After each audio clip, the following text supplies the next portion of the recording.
ایک جوہری تھا سنہرا، تو اس نے مختلف ڈبیاں کھول کے لوگوں کے سامنے رکھی اور ایک موتی نکال کر کے کہا کہ یہ موتی شب افروز ہے، رات کو چمکتا ہے، اور اس وقت دنیا کے اوپر جو قیمتی ترین موتی ہیں ان میں سے ایک موتی یہ میرے پاس ہے۔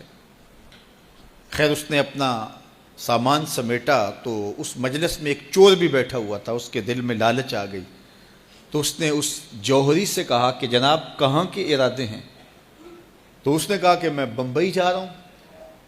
اس نے کہا واہ واہ کیا اچھا ہوا، میں بھی تو بمبئی جا رہا ہوں، تو چلو اکٹھا سفر ہوگا۔ وہ جوہری سمجھ گیا اس کی نیت کے کھوٹ کو کہ یہ میرا ہم سفر تو نہیں ہے، اس کا دل آ گیا ہے اس موتی پہ اور مجھ سے ہر صورت یہ موتی چرانا چاہتا ہے۔ لیکن وہ بھی بڑا سمجھدار تھا، اس نے کہا آ جائیے کوئی بات نہیں۔ سفر چلتا رہا، رات ہوئی، جب سامان اتارا اور سونے کی تیاری کی تو وہ جو اس نیت سے ساتھ ہم سفر بنا تھا اس نے بھی اپنی قمیض اتار کے لٹکا دی، اور اس جوہری نے بھی۔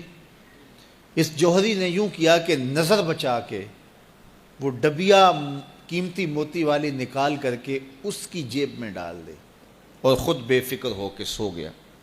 جب یہ خراٹے لینے لگا تو چور اٹھا، اس کا سامان ٹٹولا، اس کی جیبیں دیکھیں، سارا دیکھتا رہا۔ خیر دن چڑھ گیا، جوہری اٹھا، اس نے نظر بچا کر کے اس کی جیب میں ہاتھ ڈال کر کے وہ موتی اپنی جیب میں ڈال لیا۔ صبح جب ناشتے پہ بیٹھے تو اس چور نے باتوں ہی باتوں میں بات کی، وہ آپ کے موتی کی چمک شمک نظر نہیں آئی رات کو؟ تو وہ ہنس کے کہنے لگا نہیں میرے پاس ہی تو تھا، اور جیب سے نکال کے سامنے رکھ دیا۔ دل ہی دل میں بڑا حیرت زدہ ہوا، میں نے تو سارا ٹٹولا، یہ اگر کہیں تھا تو مجھے کیوں نہیں ملا؟ چلو آج صحیح۔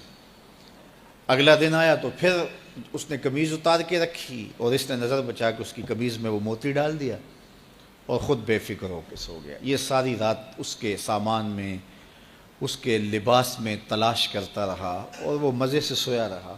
صبح اٹھا اور نظر بچا کے اپنی جیب میں ڈال لیا۔ ناشتے پہ پھر بات کی کہ وہ آج بھی کوئی چمک شمک دکھائی نہیں دی۔ اس نے کہا میرے پاس ہی تھا، جیب میں ہاتھ ڈالا اور سامنے رکھ دیا۔ بڑا حیرت زدہ ہوا، دل ہی دل میں سوچا چلو کل صحیح۔ اس نے پھر ایسے کیا اور یہ ساری رات اس کا سامان ٹٹولتا رہا پوری تفصیل کے ساتھ۔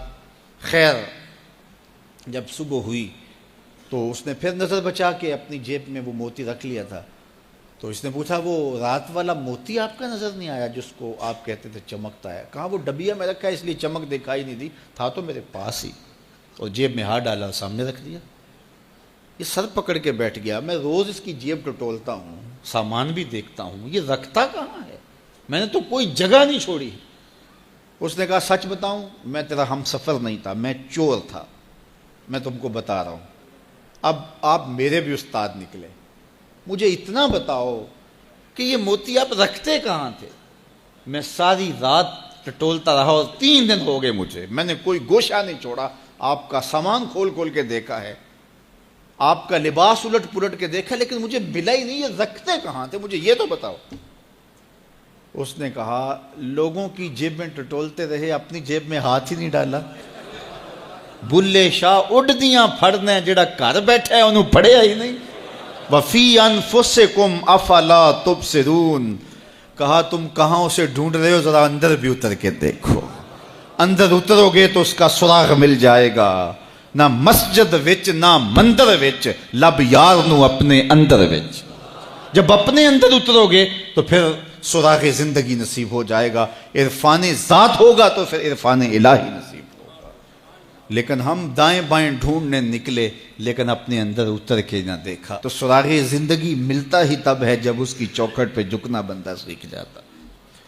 تو اس کی چوکھٹ پہ جھک کر کے زندگی کی سربلندی حاصل کیجئے اور مقصد زندگی حاصل کیجیے۔